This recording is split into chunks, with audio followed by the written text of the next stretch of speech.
La création mobilise le corps d'un artiste, autant que l'esprit. Que se passe-t-il quand ce corps est atteint dans ses facultés créatrices ? Comment, par exemple, un peintre peut-il faire face à des troubles de la vue ? Certains affirment que la cataracte dont Monet a souffert lui a permis de s'approcher de l'abstraction, que l'esthétique du flou chez Degas est moins un choix artistique que la conséquence d'une vue déficiente, ou que le jaune domine chez Van Gogh parce qu'il souffrait d'un trouble de la vision des couleurs. Mais a-t-on besoin de la médecine pour comprendre l'art ?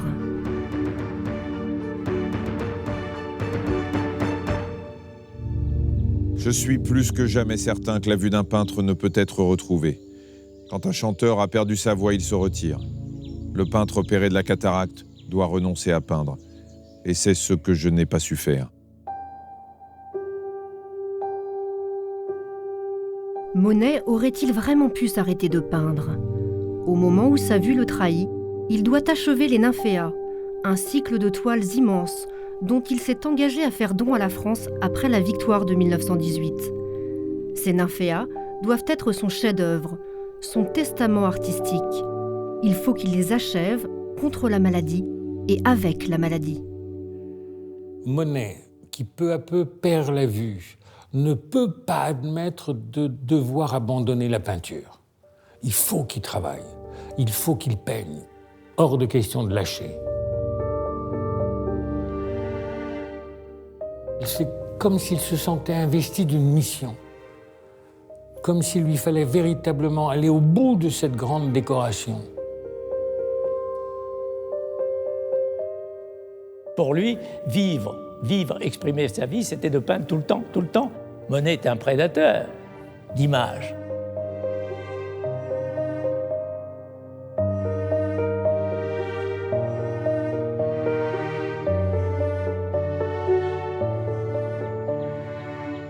Claude Monet souffrait d'une cataracte. Alors d'abord, expliquez-nous ce que c'est qu'une cataracte.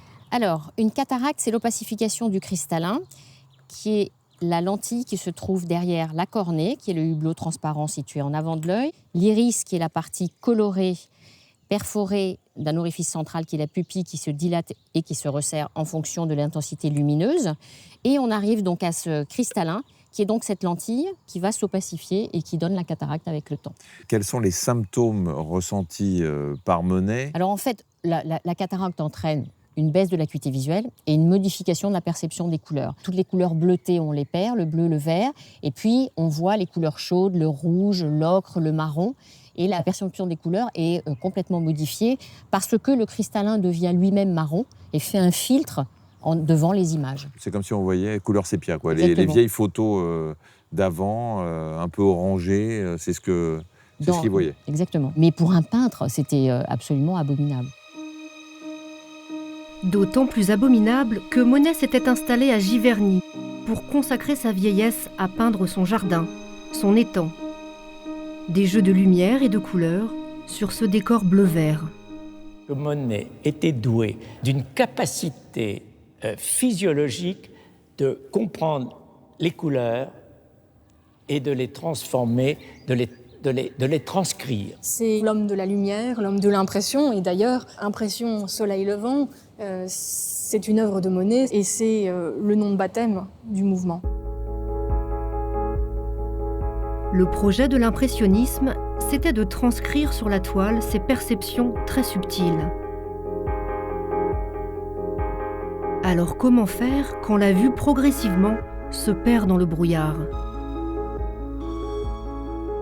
Il va continuer à peindre et puis peu à peu, bien évidemment, il va à l'évidence se rendre compte de ce que cette cataracte l'oblige, le contraint à une brutalité, à une intensité de la couleur et de la touche qu'il n'avait pas quelques années plus tôt. Il n'arrivait plus vraiment à adapter son handicap à son projet artistique. Mais il va quand même s'efforcer de trouver des solutions.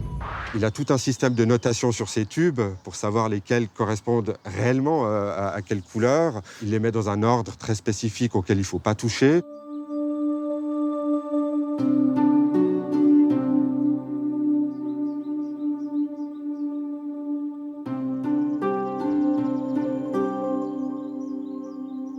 This painting Cette toile, peinte vers 1900, est typique de l'impressionnisme tel qu'on le connaît et qu'on l'aime.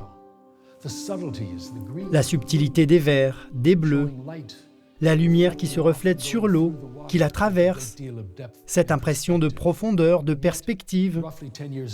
Mais une dizaine d'années plus tard, vers 1914, la cataracte commence à altérer la précision, la perception des couleurs. Dans ce tableau, la touche est moins précise. Les bords des nymphéas sont délimités par une espèce de contour rougeâtre. Les bleus sont intenses, mais sans nuance.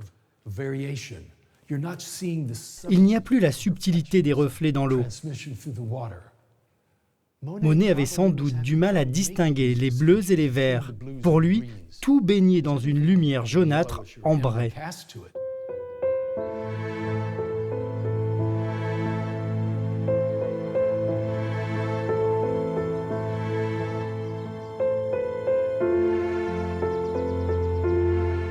En 1920, Monet atteint 80 ans. L'obscurcissement de sa vue, le brunissement des couleurs atteignent un point tel que ses stratégies d'adaptation ne suffisent plus.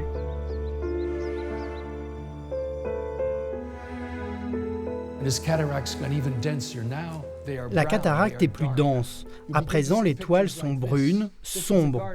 On commence à voir ce genre de tableau. C'est le jardin avec le pont japonais. Mais c'est plat, il ne peut plus peindre les détails. Il utilise des tons orange vif, des couleurs étranges qu'on ne voyait pas dans l'impressionnisme de 1900. En voici un autre dans les bleus. Mais si on simulait la vision de Monet à travers sa cataracte, ces deux toiles ne seraient pas très différentes. Il les voyait verdâtres, orangés.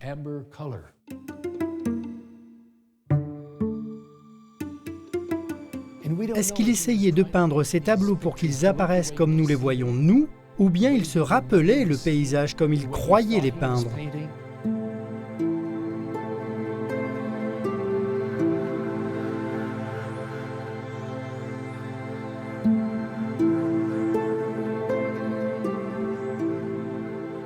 Ce sont des œuvres dans lesquelles Monet représente un Giverny qu'il connaît excellemment bien, puisqu'il l'a créé de toutes pièces, mais à travers une vision qui le trahit en partie. C'est un va-et-vient entre la vision et la mémoire, entre la science du pinceau et les trahisons de la couleur. On peut penser qu'il va aussi d'une certaine manière exploiter son déficit pour tenter des choses nouvelles. Utiliser des couleurs peut-être moins subtiles et un peu plus brutes, parfois à même le tube, des traits plus grossiers qui, d'une certaine manière, dénaturent un peu son style à lui, mais réadaptent et redécouvrent un nouveau style. Avec le temps, la vision de son œil le moins atteint se dégrade. Et Clémenceau, son vieil ami qui était médecin, insiste pour qu'il se fasse opérer. Mais Monet a très peur de l'opération et dans un premier temps, il refuse. C'est Clémenceau qui a introduit Coutelas auprès de Monet. Monsieur Coutelas, que j'ai connu, était un homme charmant, très dévoué, qui abordait probablement avec certaine appréhension un cas tel que celui de Monet. Il est tombé sur un patient qui était terriblement hostile à toute intervention, à toute explication, et on sentait très bien que Monet se lançait dans une aventure qu'il redoutait. Cher docteur et ami, je ne puis décidément pas me décider. J'ai trop peur du résultat. Je viens donc vous prier de dire non à la clinique et d'en informer le docteur Coutelas. Je ne sors plus des cauchemars. Bref, dans un trop fâcheux état pour me faire opérer. Si Monet a beaucoup hésité à se faire opérer et qu'il était vraiment pas très chaud, c'est parce qu'il avait une de ses amies, peintre également, Marie Cassatt, qui elle-même avait été opérée de la cataracte à l'époque. Et ça ne s'est pas très bien passé. Elle a perdu la vue, elle est devenue aveugle.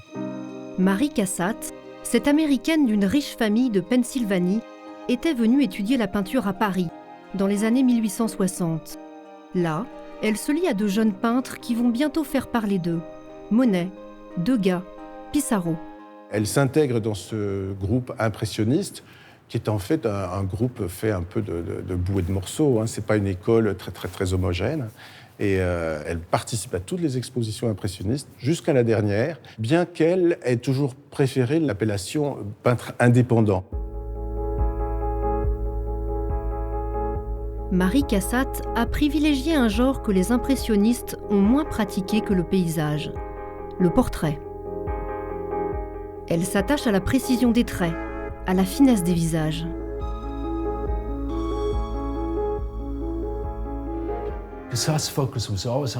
Marie Cassatt se concentrait sur les visages qu'elle peignait d'une main de maître. C'est merveilleux comme elle représente la figure de cet enfant.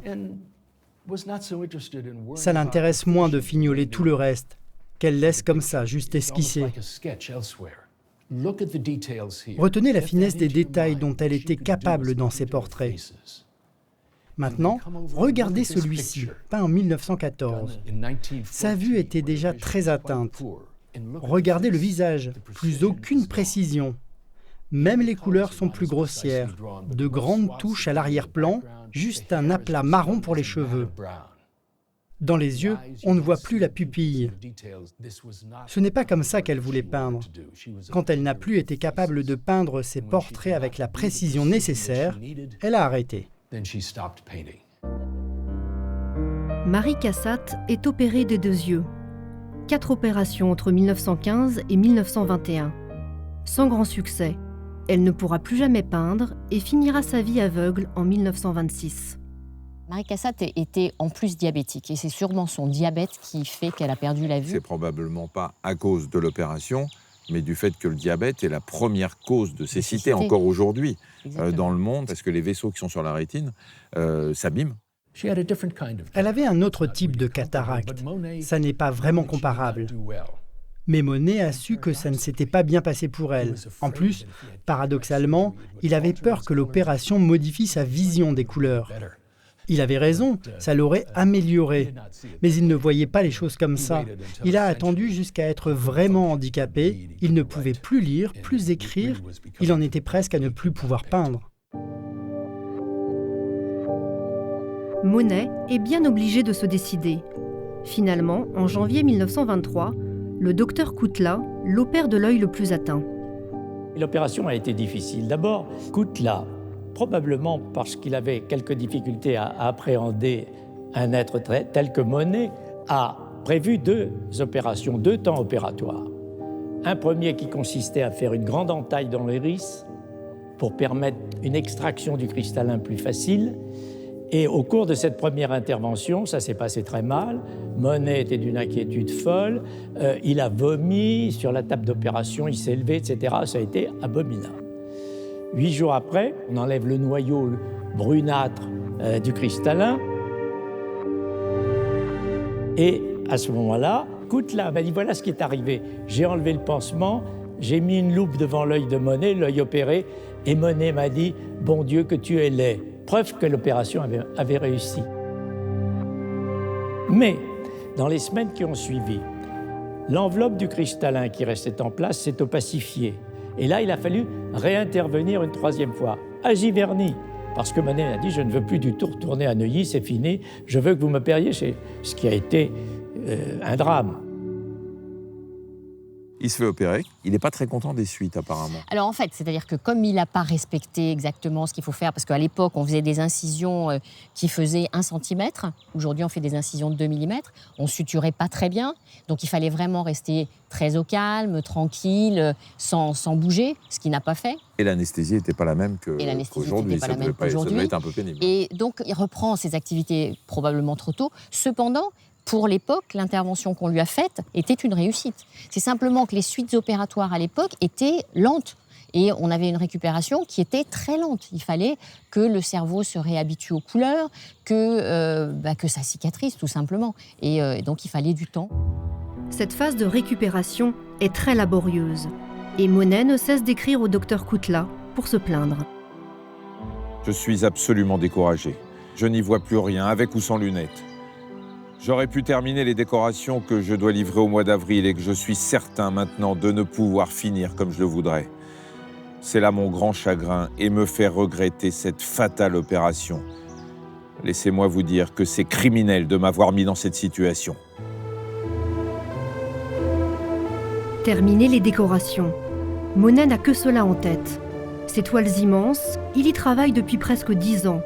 Il a construit un atelier spécialement pour les peindre. Il les a promises à son vieil ami Clémenceau et à la France. Ce doit être son testament artistique.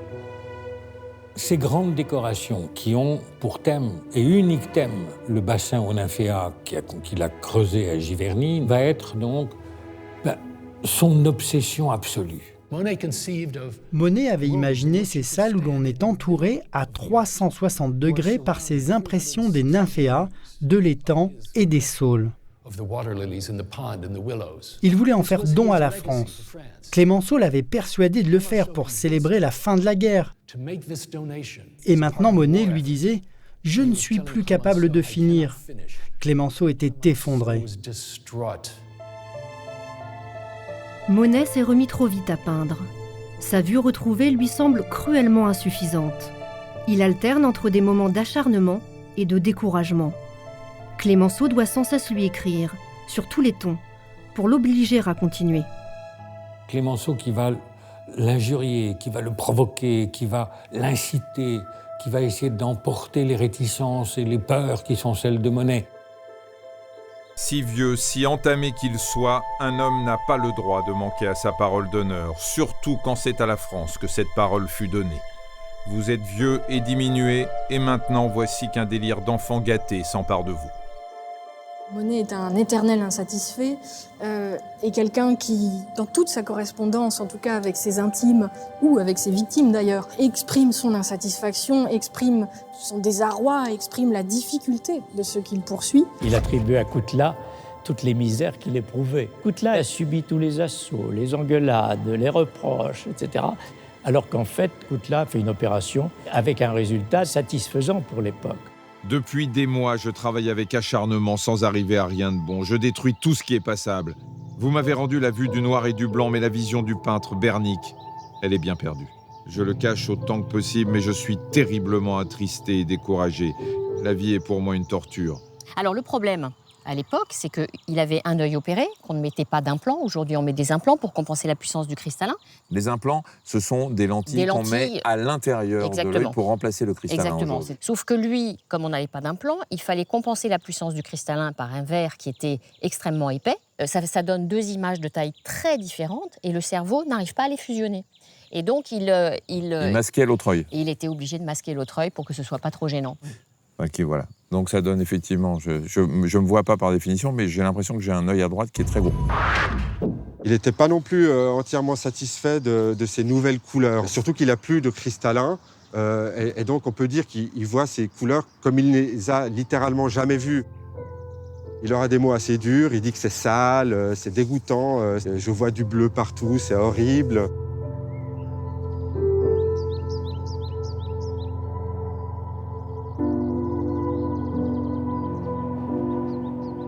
Comme il a eu une cataracte qui voyait tout jaune, quand on a une cataracte, le cerveau s'habitue à rajouter du bleu pour compenser le fait qu'on voit plus jaune. Voilà. Et donc, du coup, lui, quand il a été opéré, il garde cet excès de bleu. Donc, il voit tout bleu. Et il se plaint beaucoup de cette vue avec beaucoup de bleu. Et après, le cerveau se rattrape les choses. Et à ce moment-là, il récupère la vision des couleurs à peu près normalement. Chaque fois que je change de lunettes, il me semble que je vois mieux et malheureusement, ça ne dure pas. Et j'en suis fort malheureux. C'est toujours l'exaltation du bleu et du jaune. Clémenceau a beau dire que mes dernières choses sont des chefs-d'œuvre, il se trompe, ou c'est moi. C'est terrible. Après l'opération, Monet a détruit beaucoup de toiles. Certaines de celles qui nous restent ont été sauvées par ses proches. On ne sait pas lesquelles il a gardées lui-même et lesquelles ont été sauvées par la famille. Malgré ces moments de doute, Monet s'accroche. Des lunettes teintées l'aident à équilibrer les couleurs et il s'habitue à sa nouvelle vue, assez pour achever les nymphéas. Enfin, j'ai retrouvé ma vraie vision et cela presque d'un seul coup. Bref, je revis et suis dans la joie de tout revoir et je travaille avec ardeur. Votre reconnaissant et fidèle opéré, Claude Monet. Après une année difficile, il a décidé que ça allait. Il s'est remis au travail. Il y a des photos où l'on voit ce vieil homme dans son immense atelier, à Giverny, mettant la dernière main à ses peintures extraordinaires. On retrouve son style impressionniste des années 1900 comme on l'aime. Les roses, les bleus délicats, les couleurs douces, le frémissement de l'eau, les feuilles. C'est la quintessence de l'impressionnisme. Quand sa vue s'est améliorée après l'opération, c'est l'art auquel il est revenu. C'est l'art qu'il nous a légué.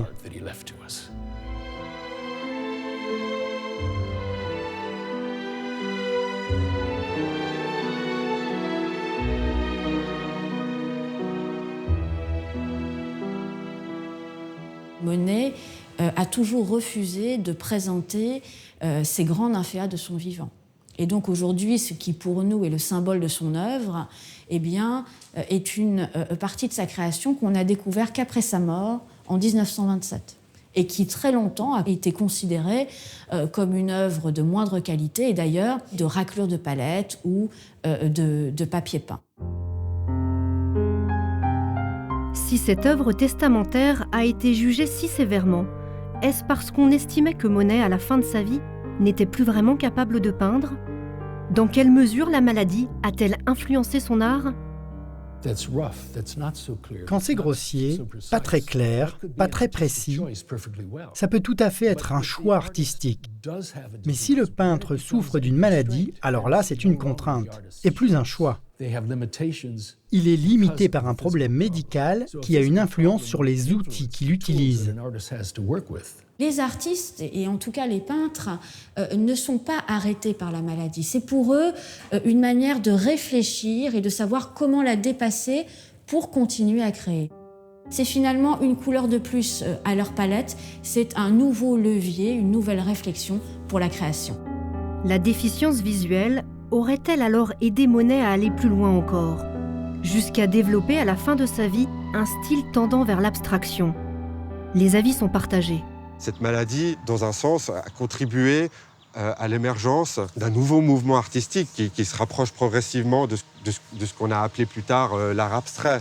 Ce qui représente ne correspond quasiment plus à la réalité, devient grossier et parfois quasiment ininterprétable.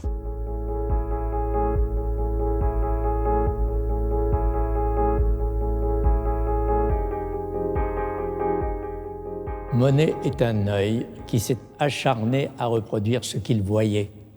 L'abstraction, que je sache, c'est à représenter ce que l'on pense. De faire de Monet l'initiateur de l'abstraction, je n'en crois absolument rien. Et même quand il avait sa grosse lunette qui grossit 3 ou 4 fois les images, finalement, il n'a fait que de tenter de traduire ce que son œil voyait. Monet n'a jamais voulu représenter des formes pures, sans signification. Mais sa maladie l'a amené peu à peu à peindre des impressions colorées, à peine reconnaissables. Au fond, cette tendance vers l'abstraction n'était-elle pas présente dès le début du mouvement impressionniste? Impression soleil levant, cette œuvre est déjà très proto-abstraite et totalement préparée par des paysages solaires d'un Turner qu'il a vu. Et j'ai envie de dire que l'histoire est déjà faite. William Turner avait été le premier peintre à faire passer le jeu de la lumière et des couleurs avant le sujet du tableau.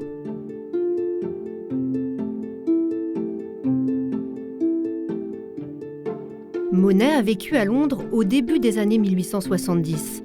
Il a été marqué par l'œuvre de Turner, ses ambiances vaporeuses, ses jeux de flou.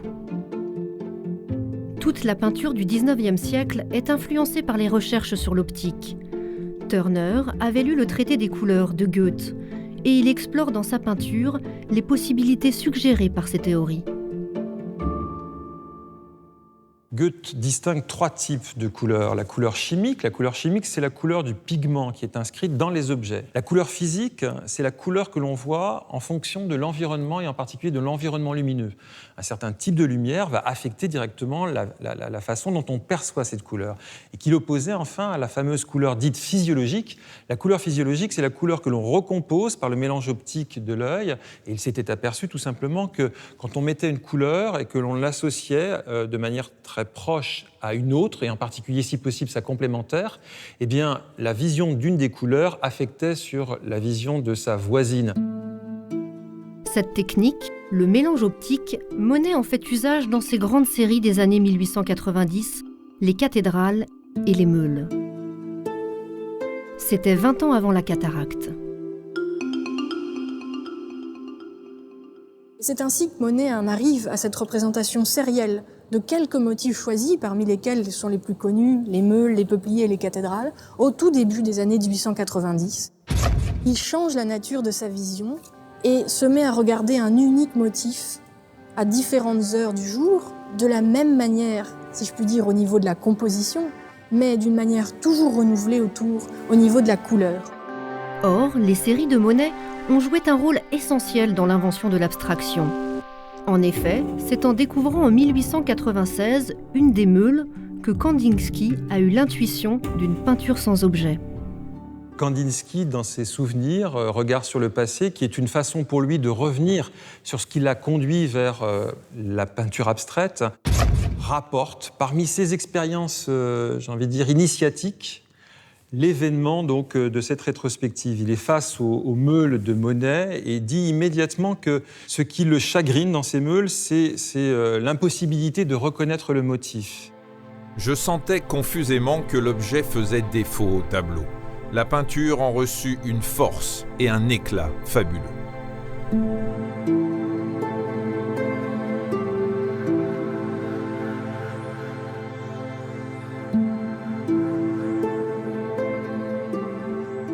Un homme comme Kandinsky, à ce moment-là, voit ce qu'il a sans doute besoin, envie de voir, et voit en Monet un homme qui met l'accent sur la représentation de la lumière plus que sur celui de la forme.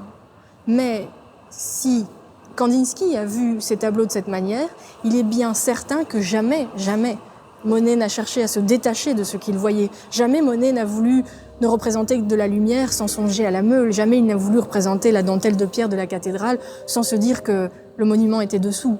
Non, il s'est servi de ces formes pour y associer un travail qui est celui de la représentation d'un fait évanescent et superbe, le passage de la lumière dans l'air.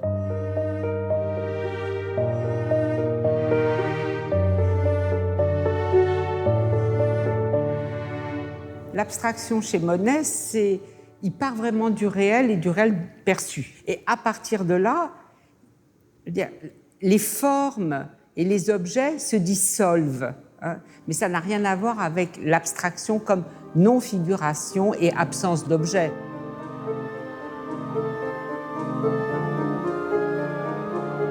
C'est peut-être la peinture réaliste, entre guillemets, la peinture d'imitation qui finit là. Et c'est peut-être aussi la peinture d'abstraction, la peinture de l'imaginaire pur qui commence là.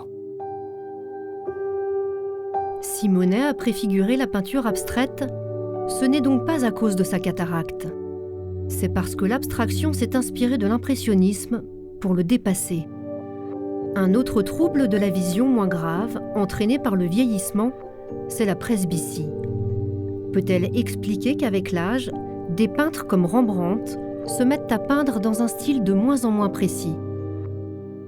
Alors, la presbytie, c'est le fait de ne pas pouvoir lire de près, d'être obligé d'allonger les bras jusqu'à ce que les bras ne soient plus assez longs. C'est lié à l'âge? Oui. À partir de quel âge on devient presbyte? Alors, on devient presbyte à partir de 40 ans. Tout le monde devient presbyte. Et on devient presbyte quand la souplesse du cristallin diminue. Alors, Rembrandt était en plein dans la tranche de la presbytie. Et donc, il était obligé de reculer Chevalet de plus en plus ou de prendre des pinceaux de plus en plus longs, quoi. De plus en plus longs ou de peindre des choses de plus en plus floues. Ou bien d'avoir des verres correcteurs. Au début, un monocle et puis ce type de lunettes qu'il fixait sur le nez parce qu'on n'avait pas encore inventé les branches qui arrivaient sur les oreilles, et donc des systèmes qui permettaient effectivement d'améliorer la vision de près. Ce sont des loupes, quoi. C'est des loupes, exactement. Ouais, si vous étiez enrhumé en plus, c'était problématique quand même à l'époque. Dans sa jeunesse, Rembrandt était célèbre pour l'extrême finesse de sa peinture. Il a abandonné peu à peu ce style pour peindre à grands coups de pinceau, avec des touches de couleur plus épaisses, ou impasto. Était-ce à cause de sa vue déclinante? Alors peut-être qu'avec une bonne paire de lunettes, il aurait peint de nouveau avec une précision photographique. C'est n'importe quoi, pour plusieurs raisons. Rembrandt a utilisé l'impasto pendant une bonne dizaine d'années, et ça n'a pas été un changement brutal. Les lunettes pour voir de près existaient depuis le XIVe siècle. Il pouvait en porter s'il voulait. Donc ça n'est pas ça qui détermine son style. Et puis il n'utilisait pas toujours l'impasto, ça dépendait un peu du sujet, si c'était une jeune femme ou un homme plus âgé. Une autre affection de l'œil, l'astigmatisme. Alors l'astigmatisme, c'est un défaut de la cornée qui est ovale au lieu d'être ronde. Elle a la forme d'un ballon de rugby au lieu d'un ballon de foot, et à ce moment-là, on voit plus net sur un axe que sur un autre. Cette déformation de la vision pourrait-elle expliquer que certains peintres représentent des formes anormalement allongées? On l'a souvent prétendu pour le grand peintre de l'Espagne baroque, El Greco.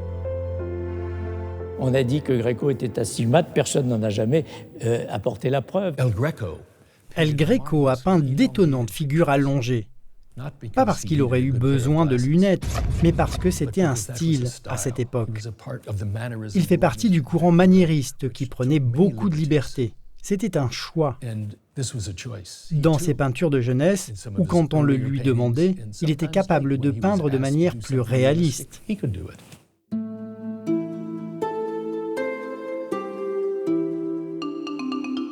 Mais les médecins ont toujours voulu rationaliser en quelque sorte la nouveauté. L'innovation formelle d'un Greco devait trouver bien évidemment une interprétation, si possible rationnelle, dans l'esprit d'un médecin, une explication médicale. C'est tellement plus simple de dire oui, si Greco a peint des figures allongées, c'est parce qu'il était atteint d'astigmatisme, que de se demander si ça avait un rapport avec une pensée mystique, un rapport à la transcendance, à Dieu. Là, c'est un peu plus compliqué. Il faut aller regarder du côté de la théologie, de la religion. Ça demande un peu plus de travail, d'interprétation. L'astigmatisme a aussi servi à expliquer parfois les figures longilignes de Modigliani, hypothèse tout aussi arbitraire. La peinture, c'est la liberté qui utilise les formes, qui utilise les corps pour faire exprimer quelque chose. Bien évidemment, quand on peint tel ou tel corps, et c'est le cas avec Modigliani comme avec El Greco, c'est la même chose. Le corps, c'est un moyen d'exprimer une émotion, quelque chose. Et ni l'un ni l'autre ne donnent de leçons d'anatomie.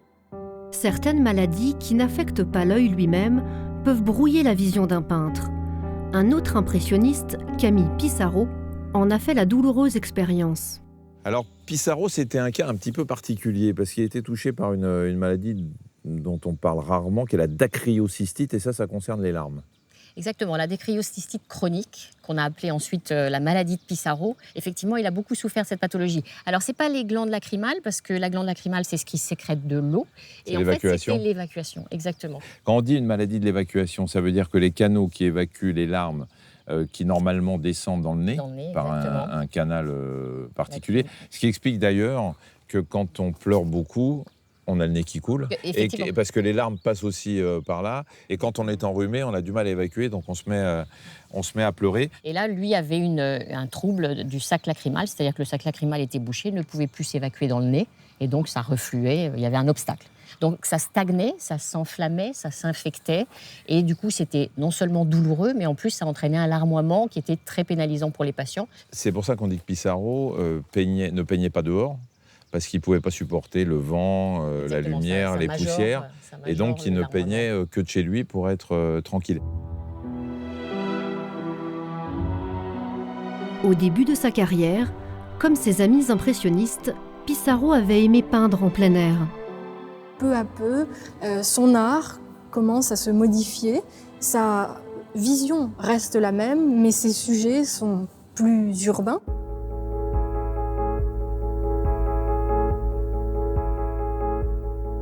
C'est ainsi que la rue de Rivoli, les grands boulevards, la place de la Comédie-Française, l'avenue de l'Opéra, la place Dauphine apparaissent dans l'œuvre tardive de Pissarro. Ses œuvres les plus célèbres ont été peintes depuis un appartement, à l'étage, en regardant les rues de Paris d'en haut. Il était devenu très sensible à la lumière extérieure. Il faisait avec ce qu'il avait. Sa vue était bonne, mais il devait rester à l'intérieur pour éviter les irritations à cause du vent et du soleil.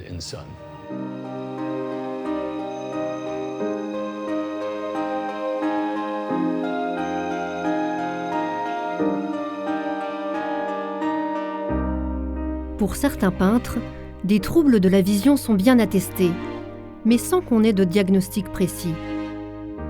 Quelle maladie a frappé un autre grand impressionniste, Edgar Degas, alors qu'il n'avait que 35 ans? Et quelle influence a-t-elle eu sur son art? En 1870, Degas s'engage dans la garde nationale. Il veut participer au combat pour la défense de Paris qui est encerclé par les Prussiens. Et là, à Vincennes, on lui fait faire des tests pour savoir comment viser, récupérer telle et telle arme. Là, il découvre que de l'œil droit, il ne peut pas viser avec un fusil. Sa vue était trop mauvaise. Et donc, c'est vraiment là le signal d'alarme qui va lui permettre de prendre définitivement conscience de ce que sa vue est fragile. Cette maladie de la vue m'a bien frappé. Je suis au rang des infirmes avant de passer au rang des aveugles. Et ça, c'est cruel en vérité. J'ai quelquefois le frisson d'effroi. À partir de 1872, Degas commence à se plaindre d'être gêné pour peindre. Il est ébloui par la lumière du jour. Ce symptôme, la photophobie, va d'abord se traduire dans les sujets de ses tableaux. Degas se referme, ou en tout cas se replie sur l'atelier. Et c'est très explicitement manifesté dans ses lettres au moment du voyage à la Nouvelle-Orléans, tout de lumière, tout de brillance, tout de vivacité, qui sont celles aussi du Nouveau Monde. Et néanmoins, toutes les œuvres qu'il fait sont soit des portraits en intérieur, soit des œuvres faites sur le seuil de ces maisons de la Nouvelle-Orléans. Et ce jeu-là, chez Degas, est récurrent dans la suite de son œuvre. Degas privilégie les scènes d'intérieur qui vont devenir les thèmes majeurs de sa peinture. Le monde de l'opéra avec ses petites danseuses, les cafés, les cabarets.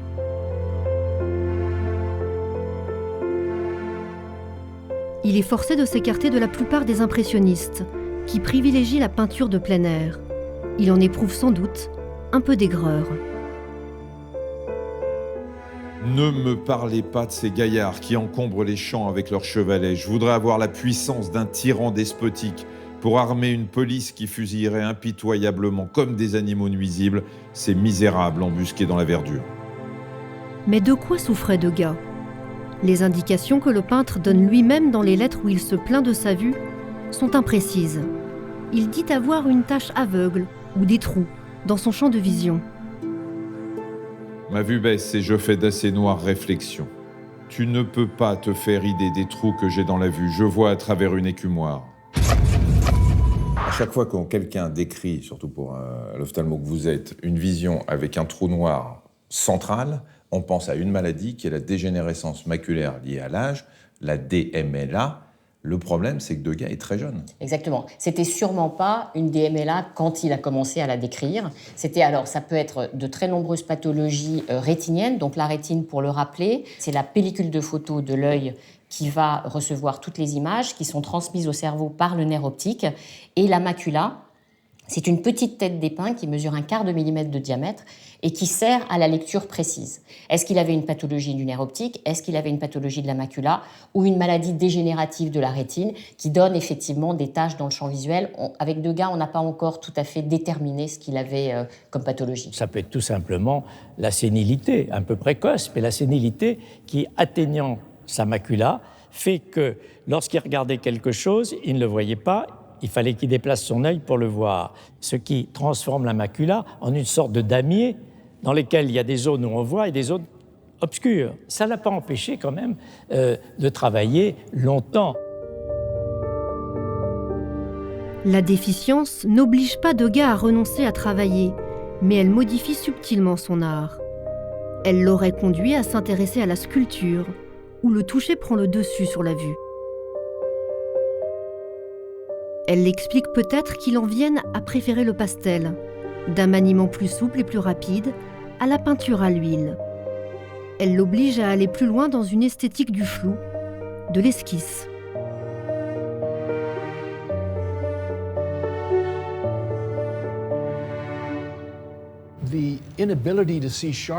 Comme il ne voyait plus avec précision, ses figures esquissées à grands traits devaient paraître plus douces, plus estompées pour lui. Il ne pouvait pas voir nettement tous ces contours approximatifs. Paradoxalement, sa mauvaise vue a adouci sa vision du monde et de ses propres œuvres. C'est peut-être en partie pour ça qu'il a continué à dessiner bien après le moment où ses amis et les critiques disaient « Faut laisser tomber, pauvre vieux, t'es plus capable ». Il s'est acharné, il a continué sa recherche de la pose parfaite. Au début des années 1890, Degas va sur ses 60 ans. Sa vue continue à se détériorer. Mais la médecine, à cette époque, n'a rien à proposer, sinon des lunettes teintées pour atténuer l'éblouissement. On prescrit aussi à Degas d'étranges lunettes à fente. Vous me verrez sur les yeux un appareil assez lugubre. On tente de m'améliorer la vue en masquant l'œil droit et en ne laissant le gauche ne voir que par une fente. Tout va encore assez bien pour circuler, mais je ne puis m'y faire pour travailler. Il y en a une paire notamment qui a une fente au milieu. À quoi ça servait? Alors, c'est des lunettes qu'on n'utilise plus maintenant, bien évidemment. C'est des lunettes avec une fente sténopéique. Alors, ça permet de focaliser les rayons et les focaliser plus sur un axe. Et ça permettait effectivement de concentrer les images et d'éliminer la photophobie. L'homme que vous allez apercevoir a 80 ans. Il est pauvre, maussade, presque aveugle. C'est un peintre de génie. Voici Monsieur Degas. Le vieil homme, filmé 2 ans avant sa mort par Sacha Guitry, n'y voit presque plus. Mais sa vue déficiente a-t-elle été si importante dans l'évolution de son style ? Degas lui-même estimait les problèmes visuels sans importance pour comprendre l'art d'un peintre. Je suis convaincu que ces différences de vision ne sont pas importantes. On voit ce que l'on souhaite voir. C'est faux. Et c'est cette fausseté qui constitue l'art. Degas a une ambition claire, nette, c'est de dépasser le sujet et de faire en sorte qu'on voit d'abord l'extraordinaire réalité picturale au-delà de ce qu'est un nu ou de ce qu'est éventuellement telle ou telle scène. C'est donc cette écriture picturale qui est le véritable seul défi de Degas. Et ce que vont faire les impressionnistes, c'est précisément se jouer de ces focales entre vision périphérique, vision centrale, hors cadre, hors champ. La thématisation en fait, du voir est la peinture impressionniste.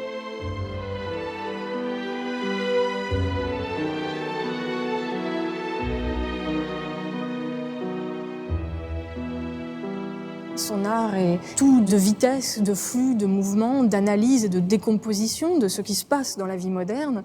Et cela n'est pas seulement une question de vision, c'est aussi un choix d'artiste et d'un choix d'artiste ancré dans son temps.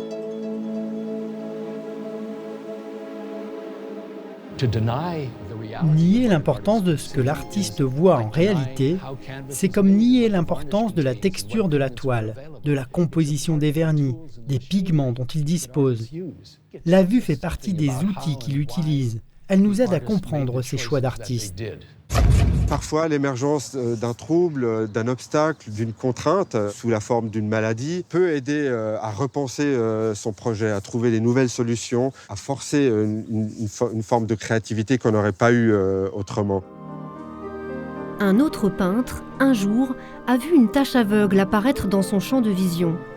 L'auteur du cri, l'expressionniste Edvard Munch.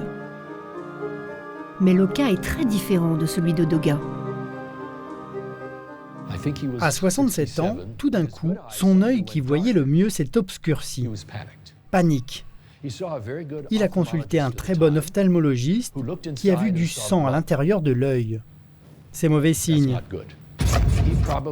Il avait probablement ce qu'on appelle une occlusion de la veine de la rétine. Bloquée par une artère durcie, avec une hémorragie et des complications. Les médecins l'ont mis au lit, au repos complet. Il n'y avait pas d'autre traitement.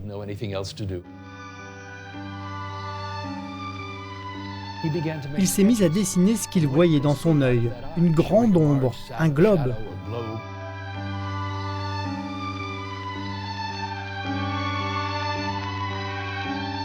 L'ombre a commencé à s'éclaircir quand le sang s'est résorbé. Il voyait des filaments dans son œil. Il en a fait dans ses dessins un oiseau mystique.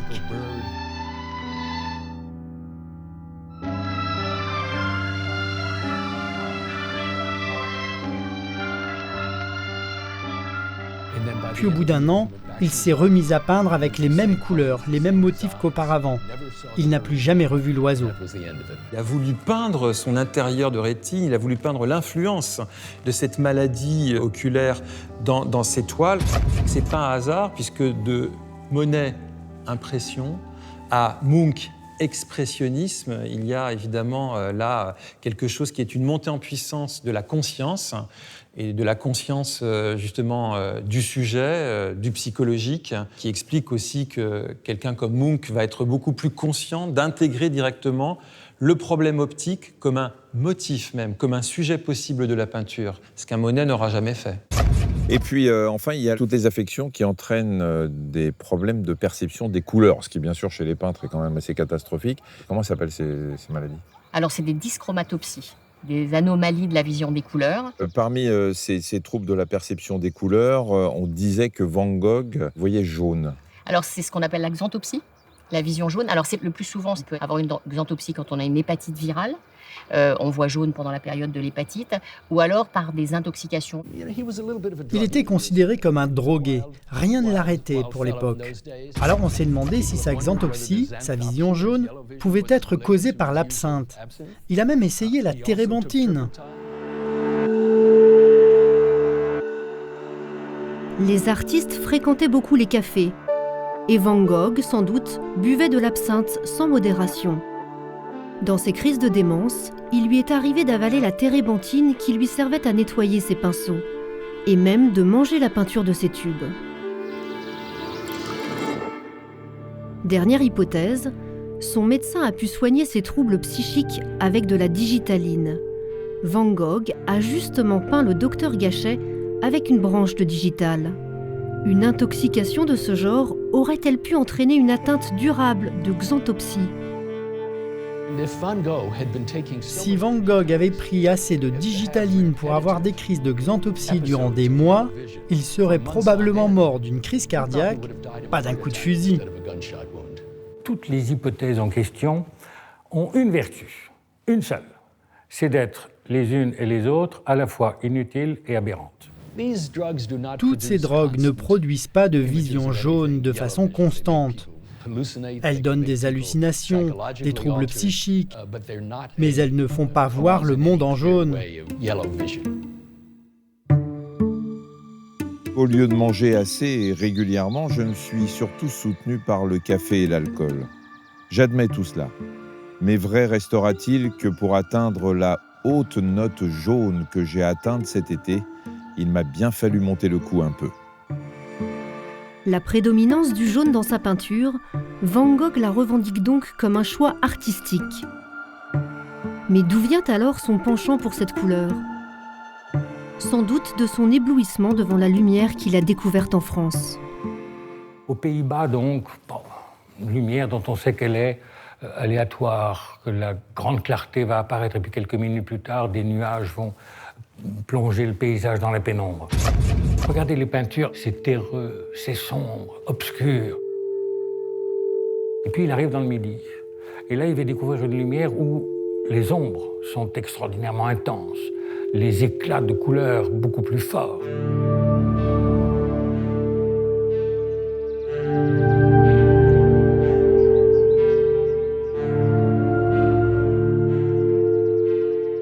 Je travaille même en plein midi, en plein soleil, sans ombre aucune, dans les champs de blé. Et voilà, j'en jouis comme une cigale.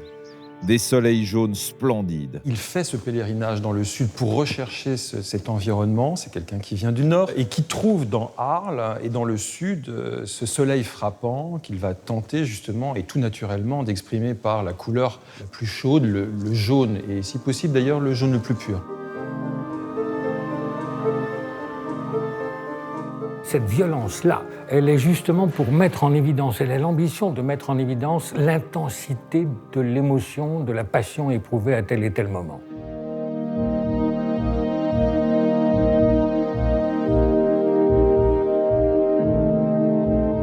Et puis surtout, c'est la théorie des couleurs de Goethe. Les couleurs, ça va du jaune, qui est la couleur la plus proche de la lumière, hein, donc c'est le soleil, au bleu, qui est la couleur obscure, hein, qui est le plus proche de la nuit. Jaune-bleu, attendez, on a Van Gogh, là. Hein.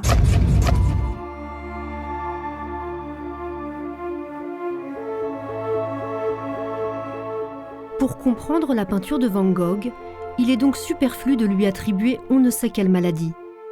Pourtant, les spécialistes ne cessent d'en imaginer de nouvelles. C'est un peintre qui a reçu à peu près 40 diagnostics différents. On a parlé d'épilepsie, de schizophrénie, de troubles bipolaires, de maladies très rares comme quelque chose qu'on appelle la porphyrie intermittente aiguë. Chaque spécialiste d'une maladie a tenté de l'appliquer à Van Gogh avec des arguments plus ou moins satisfaisants. Et le lien entre la vie difficile de Van Gogh et son expression artistique fonde en fait cette espèce de mythe de l'artiste torturé et tourmenté. L'explication médicale est parfois illusoire, et faire la part entre les choix d'un artiste et les effets d'une hypothétique maladie est délicat. La vue n'est qu'une des composantes de la vision du peintre, avec sa mémoire, sa culture, sa subjectivité. La médecine ne détient jamais la clé. Elle peut seulement montrer comment, parfois, les défaillances du corps stimulent la créativité et l'orientent dans de nouvelles voies. Ce qui est fondamental, c'est moins le regard du peintre que le regard de ce que nous, regardeurs, nous avons à regarder. Un peintre doit nous donner à voir quelque chose que sans lui, on n'aurait jamais vu.